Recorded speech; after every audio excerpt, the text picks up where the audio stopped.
किसी स्थान पर जाइए और एक हड्डी का अगर स्पर्श हो जाए तो स्नान करना पड़ेगा, अशुद्ध हो जाएंगे आप। और भगवान शिव ने क्या किया है, कंकालों की, नर कंकालों की माला ही धारण कर रखी है। और लेकिन फिर भी कहा पतितानांच पावनः, आपकी ही जटाओं से गंगा निकल रही है, जो अनेकानेक पतियों को पतितों को भी पावन कर रही है। हे महादेव, आपका जो दर्शन कर ले वो भी पवित्र हो जाता है। आप संसार को, संसार के विष को पी करके जगत को अमृत प्रदान करने वाले हैं। आपके बारे में क्या कहें, अद्भुत है महादेव। देखो भगवान शिव इतने अद्भुत हैं, इतने अद्भुत हैं कि उनको तो ऋषियों ने अपना गुरु माना ही माना है, राक्षसों ने भी उनको अपना गुरु माना है। कुछ तो बात होगी। हाँ, राक्षस भी उनसे बैर नहीं कर पा रहे हैं, उनका स्वभाव इतना विलक्षण है। रावण शिवतांडव में क्या कहता है मालूम है? शिवतांडव आती है, पढ़ी सुनिए तुमने, सुना तो होगा ये शिवतांडव। शिवतांडव में रावण क्या कहता है, किस स्थान पे? कदा निलिम्प निर्झरे निकुंज कोटरे वसन, कदा निलिम्प निर्झरे निकुंज कोटरे वसन, विमुक्त दुर्मते सदा शिरस्थ मंजलिम वहन, विमुक्त दुर्मते सदा शिरस्थ मंजलिम वहन, विलोल लोल लोचनो ललाम भाल लग्न कह, विलोल लोल लोचनो ललाम भाल लग्न कह, कदा सुखी भवामि हम, कदा सुखी भवामि हम। हे महादेव,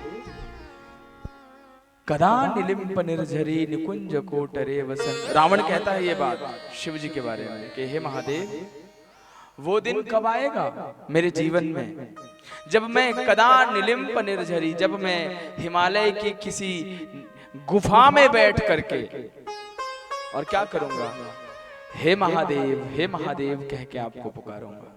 और कैसे? कहा विमुक्त दुर्मति सदा, अब अपनी समस्त दुर्मति से मुक्त होकर के। ऐसे नहीं, रावण कह रहा है कि मैं अपनी समस्त दुर्मतियों से मुक्त होकर के, विमुक्त दुर्मति सदा शिरस्थ मंजलिम वहन, अपने सिर पर अपने दोनों हाथों को रख करके, आंखों में, नेत्रों में जल भर करके, अश्रु भर करके, और हे महादेव, हे महादेव कह के आपको पुकारूंगा। वो दिन कब आएगा?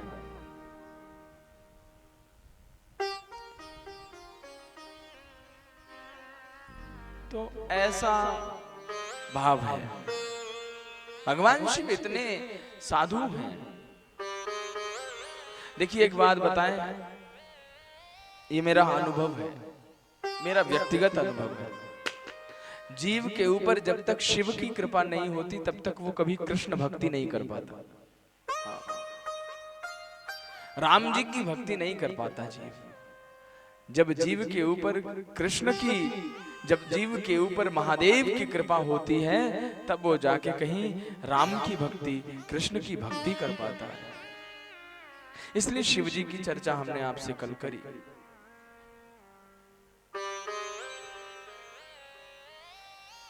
और शिव जी की चर्चा, दक्ष प्रजापति की चर्चा करके स्वयंभू मनु के वंश का वर्णन श्री सुखदेव जी महाराज कर रहे हैं राजा परीक्षित को।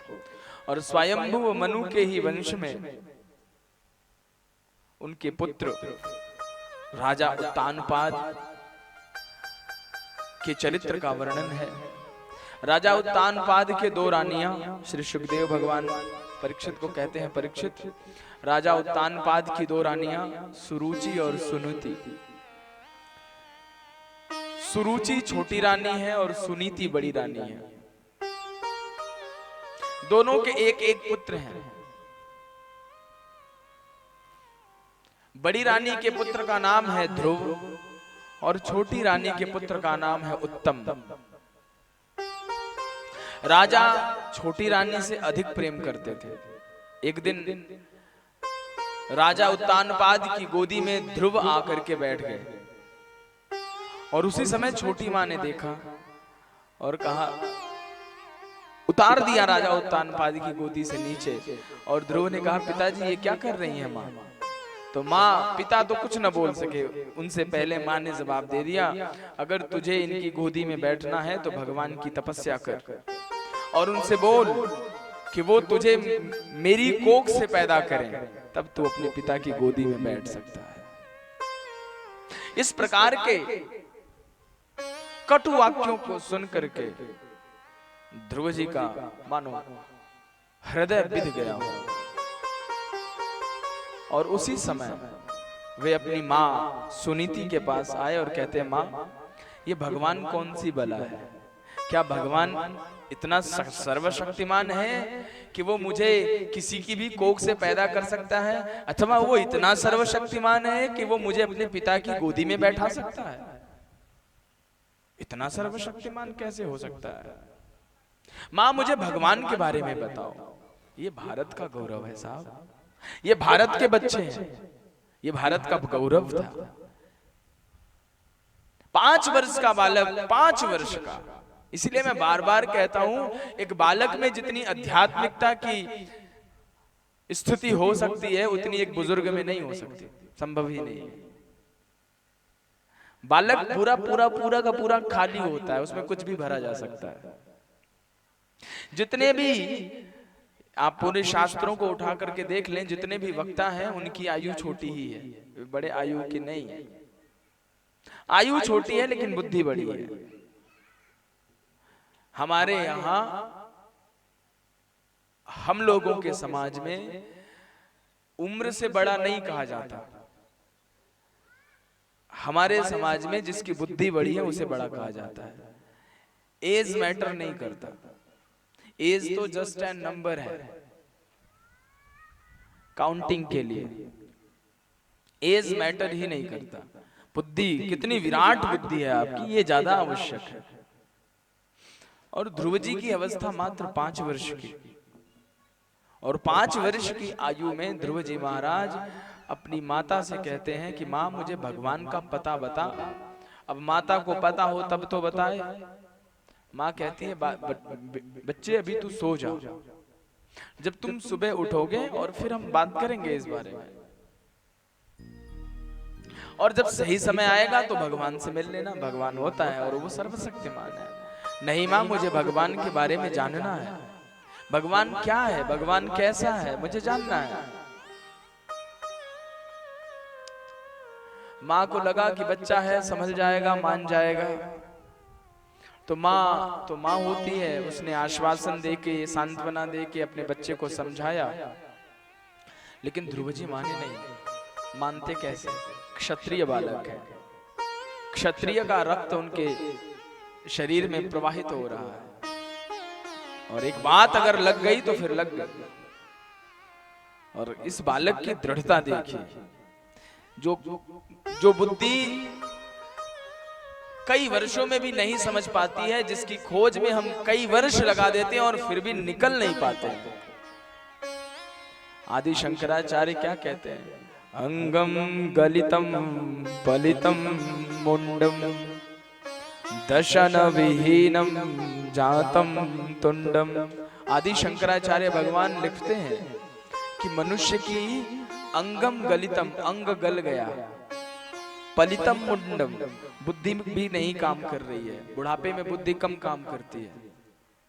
हाँ, दशन विहीनम, नेत्रों से दिखाई भी नहीं पड़ रहा है। और कहा वृद्धो याति गृहीत्वा दंडम, जैसे ही बुढ़ापा आ गया तो जीव डंडे के सहारे से चलना प्रारंभ कर देता है। लेकिन फिर भी शंकराचार्य भगवान कह रहे हैं, इतना होने के बाद भी तदपि न मुंचत्याशा पिंडम, ये जीव आशा नहीं छोड़ता, चाह नहीं छोड़ता, चाह में डूबा रहता है। अभी चाहिए, अभी चाहिए, निकल नहीं पाता, माया प्रपंच से बाहर निकल ही नहीं पाता। लेकिन ध्रुव जी महाराज अपनी माता की बात को सुनते नहीं है। उन्होंने कहा नहीं, मुझे भगवान की प्राप्ति तो करनी है। जब माँ ने भी उनको सार्थक उत्तर नहीं दिया, तब श्री ध्रुव जी महाराज रात्रि के समय में अपने महलों से बाहर निकल गए।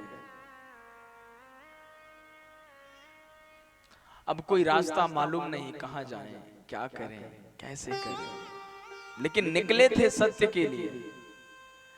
जहां भग